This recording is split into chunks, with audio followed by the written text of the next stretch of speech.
আসসালামু আলাইকুম। কাপড়টা 2 গজ একটি প্লাজোর কাপড় ভাঁজ দিয়ে নিতে হবে। লম্বায় 1 ভাঁজ, পাতলে আরেকটা ভাঁজ নিতে হবে। এরপর কাপড়টা ঝুল মেপে নিতে হবে, কার কতটুকু ঝুল। তারপর রাবার ঘর 2 ইঞ্চি, সবার জন্য, ছোট বড় সবার জন্য 2 ইঞ্চি রাবার ঘর নিয়ে দাগ দিতে হবে। এরপর হাই খোলা পাটে নিতে হবে।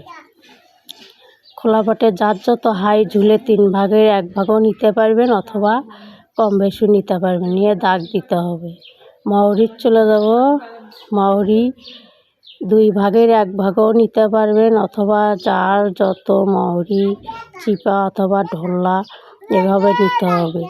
তারপর মহরি মোড়ানি প্লেটও বলতে পারবেন, মহরি মোড়ানিও বলতে পারবেন, নিতে পারবেন।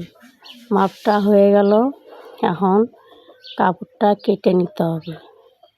বাকি কাপড়টা কেটে নিতে হবে।